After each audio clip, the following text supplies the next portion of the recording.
Welcome to this episode of Path to Food Security. Earlier, we had talked with Andrew Fleet from Growing Chefs about his programs and things he's doing in schools and other things, and it's been awesome what Andrew has done. We collaborate with him in the food bank, and Andrew and I have many talks about things that are going on. But Andrew, I think you know that one of the things that's kind of a concern for me, especially as a food bank director, is this idea of food security. A lot of people, I think we're getting better at it as a community, but a lot of people look at what the food bank does and think that is food security. That somebody is hungry or they don't have food in the fridge, the food bank comes along through the generous community and is able to help. That's actually food insecurity. I mean, the focus there is those people need assistance in order for them to be able to put food on the table. Food security is this idea of people being able to afford food, have access to food, to be able to get good food, perhaps even grow their own, whatever it is. But it's the idea that's within their potential to be able to feed themselves and feed their families. And although I think we're starting to get our heads around that a bit better as a community, for me personally, as a food bank director, I think I look at food security and say, how can we bring that about?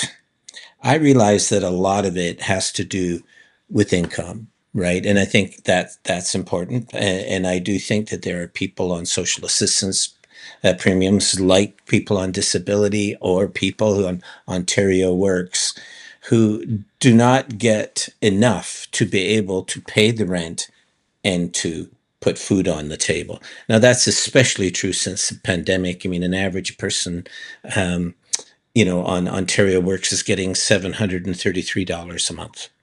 So how much is rent? Right? They can't even get close to providing both food and lodging.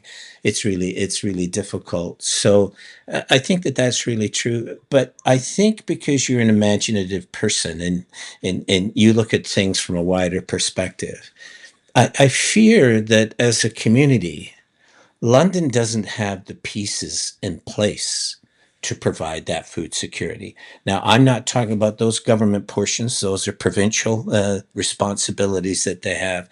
But within the community itself here, for instance, we don't have nearly enough markets. I mean, we've done research. We can see that a lot of the food is not affordable, and that's especially true since the pandemic. Food bank donors, for instance, not clients, but donors are finding it harder and harder to give because things are getting more and more expensive. And then also, we've done studies and other things. Just a lot of the food that's in the area actually doesn't end up coming to London, right? And Ontario itself gives, it ships out $95 billion worth of food a year overseas or into the international market. And yet, we've got a million people coming to food banks in 1 month in Ontario. So I think I wanted to talk to you because I know you and we've talked about this before a number of times. I know you think along these lines as well. But let's just unpack it a bit. What do you think has to happen so that London can actually become a food city? And by that, I mean, yes, it's got grocery stores. Yes, it's still able to import or whatever it is, but it's doing a much better job at the ground beneath its feet to be able to start providing for its population. Do you have a view on that? What are some of the key things that we have to put in place? Um, I think once again, first of all, thank you for having me back. It's always great to talk to you, and you've asked a really big question once again. So I'll do my best to answer it. Uh, we need to continue addressing food insecurity. Obviously, I just want to make sure that's first and foremost as we talk about some other things. I don't want it to come across like glazing over the fact that Mhm. our food insecurity is at an absolute abhorrent level in this community. We need to do better. We need to do better with how we get food to people and how we get people to food, as you were saying, with not having enough markets or Mhm. walkable food access. But we need to take a wider lens and understand, like you said, the difference between food security and food insecurity, where food insecurity is is an important issue, but food security is so much more. It incorporates uh, our waste management practices. Like, not a lot of people consider the fact that it took us how long to get a green bin program in place, but that is it. Having a city funded program that helps us to divert waste from the landfill and capture some of our food waste at a household level. That's a Mhm. part of a food secure community. We waste, I think it's close to 45% of food that is available to us in Ontario, which is an astronomical amount of food when you start to get a sense of how big and complex our food system is. But food security is also about urban planning. Like, when you design cities around cars, and make it so that our cities aren't walkable and we don't have high functioning and accessible public transportation, you see higher rates of food insecurity. That's just so there's, from a policy level around urban planning, there's a lot to do. Food, as you mentioned, we export all of this food that's grown in Ontario, and we do that because food's a really important part of our gross domestic product. It's a big driver in our economy, or it's one of the top drivers of our economy in Canada.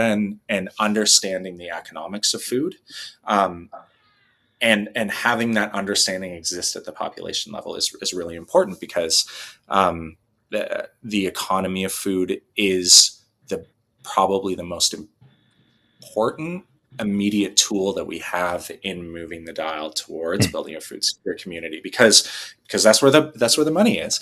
And then we talked about it last time in the episode, but we need the community itself to be dialed into the issue of food. We need them to be informed around food. We need them to be able to have informed opinions around food. And it breaks my heart to see us going through another election cycle where food security or food insecurity are not hot top items that people are talking about. Um, and they should be. Food prices should be something that everybody. I know it's something that everybody's concerned about, and the number of people visiting food banks is something that people should be talking about. Environmental issues are on the table and things that we talk about, but food is the second. Our food system is the second biggest contributor to global climate change. And there's so much that can happen at a household level, at a community level, at an institutional level to make a big environmental impact if we're strategic about food policy and strategic about where our food is sourced from. And we have a really neat system in North America that is driven by consumer demand. Mhm. Um, the capitalist system gives an individual an awful lot of power. And with food, something that we all rely on each and every day, and for those of us that are lucky enough to be able to spend money on basically a daily basis, there's a lot of that's a loud voice for each of us. That's a lot of power, and if we can tune into that power and be intentional with it, not just as individuals but as a collective, I think there's a lot of change that we can drive in the way that this system works. If we had the intention in 5-10 years, we could be creating a more locally sustainable food economy that has food security as a primary intention and Yeah. outcome of that. But that's going to require a big shift. And I think, to the last part of your question, what's required to that shift, it's recognizing that in London and Middlesex, we have a lot going for us when it comes to food that other communities don't have. When you look at London on Google Maps, we are literally a little island in the middle in a sea of farmland, in some of the richest agricultural land in the world. That's special. And that could be something that we all see as our unique fingerprint in this area. And because we have that, there's a lot happening around investment in food business, and the food economy locally here in London that a lot of people just look past. That's very different than other communities. That's a lot to tap into as leverage for that change. Mhm. We have a lot of institutions in our city. Like Western is a world class school. Fanshawe is a world class school. We have some renowned hospitals in our area. Those are big institutions that a lot of food moves through on a day to day basis. Imagine the change that we could have if we could convince those institutions to create local food procurement targets and say, we buy X number of $1 million of food flows through our institutions every year. What if we could shift a portion of that to local producers? How much money would that keep circulating in our Mhm. economy? Would we then be able to invest in sustainable agriculture practices? What if we had all those players at the table, and when we have a food policy council here in London that has spent, what is it, Glenn, close to 10 years now, doing some really, really cutting edge research and looking into the way our local food system here functions in London and Middlesex, and the resources that we have available to us and all of those things that are there. That's a lot of information that other municipalities haven't even started looking at collecting. And what if we could come together and make policy recommendations around everything from urban development to local food procurement to how we view food insecurity initiatives, and have everybody in this region that deals with food in some way, shape, or form, whether that's environmentally, economically, socially, environmentally, from a health perspective, educationally, you name it. What if we could bring them all together, and we're not going to city council as a single food policy council, or as the London Food Bank, or as Growing Chefs, and saying, hey, we'd really like to see you consider these things when you're developing policies in these ways. What if we had a collective behind those requests? To me, that's when you see change in government policy, is when government looks at a recommendation and sees momentum behind it, that Mhm. where it's more work to resist that momentum than it is to actually try and get it going. That's when you see government jump on board. And I think that's our opportunity here, is to come together as a collective to show the power that we have in the Mhm. numbers, of all of us working together to initiate some of that change. Yeah. Did I get too fast there in that answer, Glenn? No, no, it's good, but I'm not sure that's happening.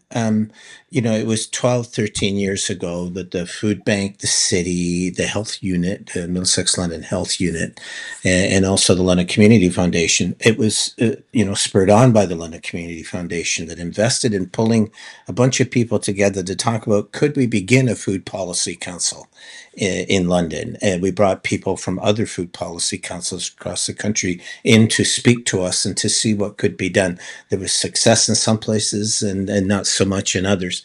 But to the credit, I think, of those groups, they invested fairly heavily in working together to get it started. There was a lot of consultation, not just in London, but also with Middlesex County and with growers and producers and others.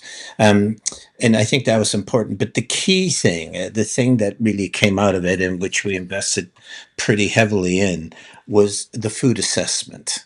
That talked about, where does our food go that's wasted, right? How much do we grow? How much are we connected to the region around us? How much of the food from there actually comes into London? What do we do about people of low income? So, I mean, it covered a lot. It's a massive document. I tell everybody it's my favorite document, even more than the US Constitution, which I've, is a pretty big document. I think it's a wonderful document that has now been updated. The city helped to fund that, but they'll be updated now to the present time. And it's the Food Policy Council that's done that and actually houses that. Um, so it is my sense, however, that the Food Policy Council 1.0 did very well. And, there was a lot of interest, a lot of things took place. The Food Policy Council today, and the food bank really believes in it. We help to fund it. I know that the city's helped with the food assessment. Other groups are interested as well. But I just don't sense what you are saying, that there is this ability to be able to draw us all together as people that are in the food industry, to help us to put together, to come to City Hall and say we could turn London into a food city. I sense that there are a lot of individual initiatives going on around this community, and that includes my neighbors who grow in their backyard. They grow food. One just two doors down built themselves a little greenhouse. Yes, people are all in, and they want to make it happen. But it is my sense that the same kind of organization that helped to begin the Food Policy Council needs to reconvene and come again, and understand that if I was a city councilor or I was a city manager like a Sandra Davis Beer, I would look at it and say, these people, they've got a million different ideas, but we're looking for the one big thing we can actually get behind and make happen. And they're not giving us that one big thing. They're giving us 150 different things, and it's difficult. We should be making that easier for them, in my mind, to be able to say, well, okay, we've drawn that community together. We put those pieces together. These are our recommendations how you move forward into the next decade to become a food city. That's how I feel about it. So I 100% agree with you in what you're saying about the need for that kind of thing. Do you think we can do it? I hope that we can do it, and I will say that I and Growing Chefs, and full disclosure, I'm on the Food Policy Council.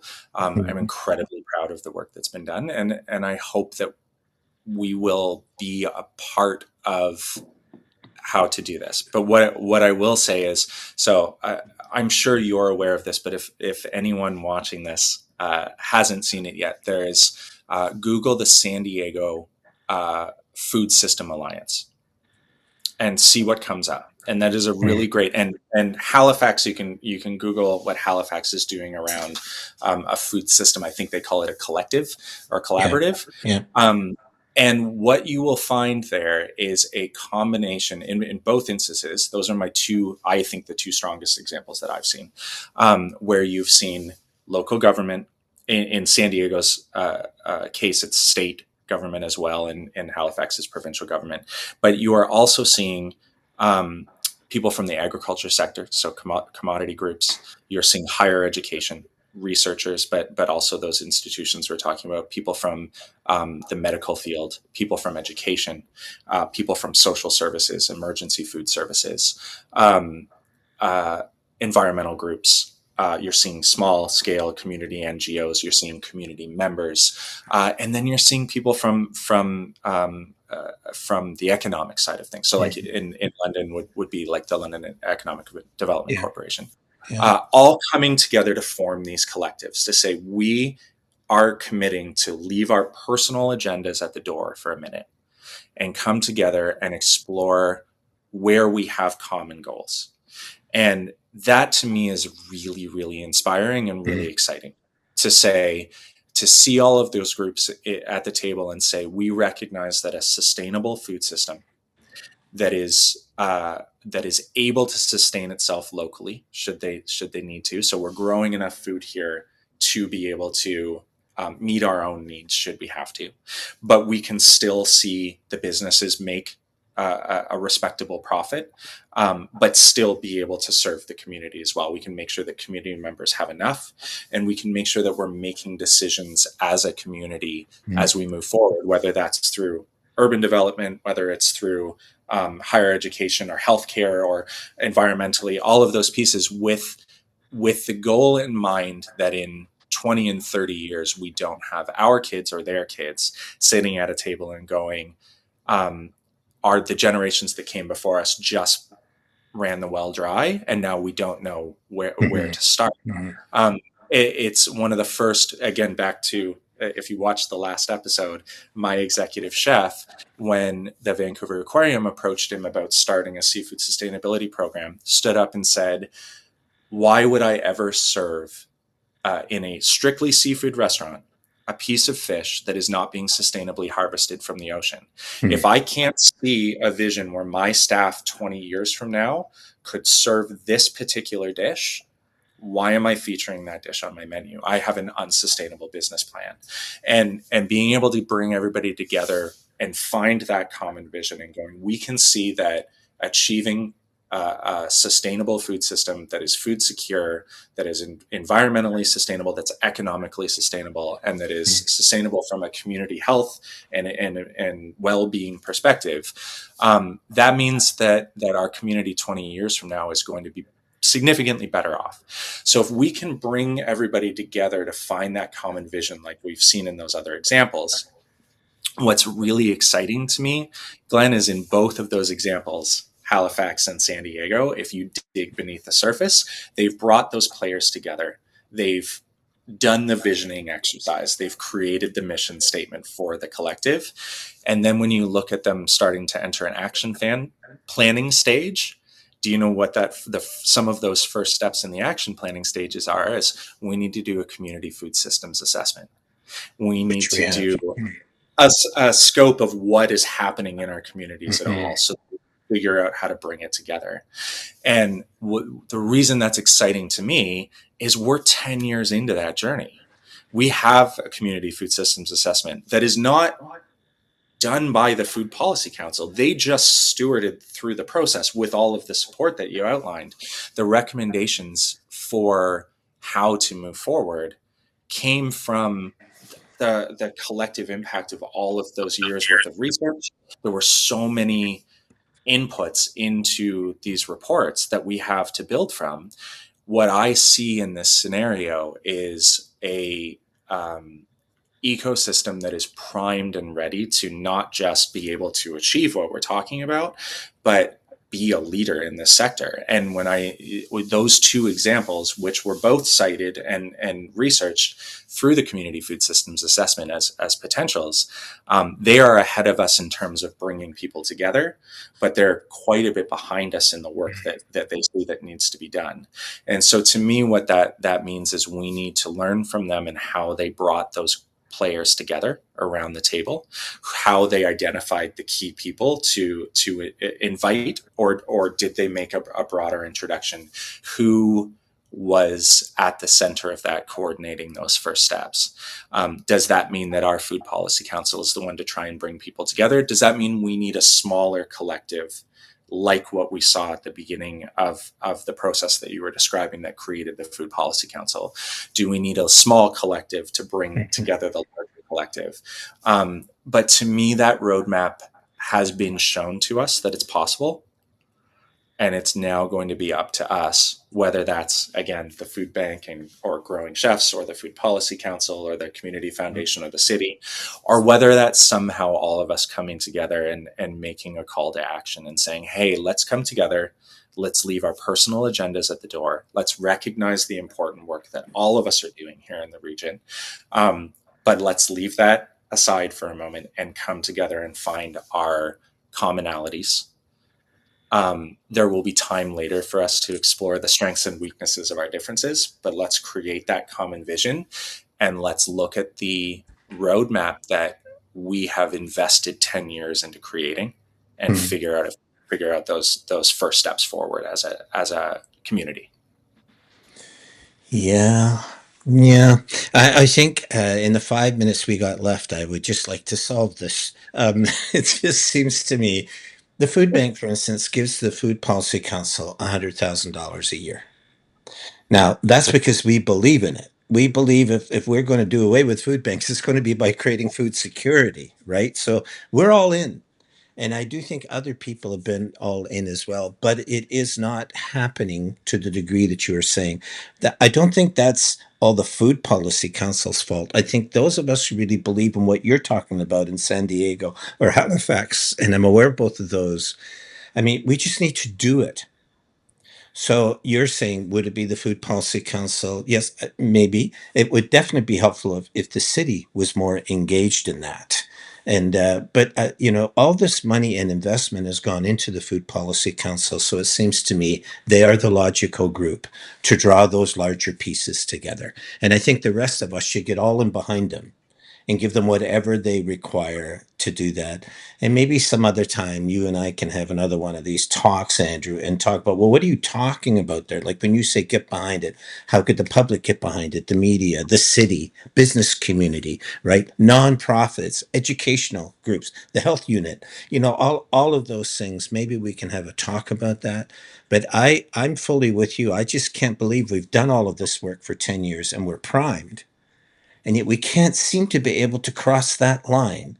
And I'm not fully sure what it is, but I have a hunch, Andrew, you probably won't want me to say this, but I have a hunch you're going to be part of the leadership of that.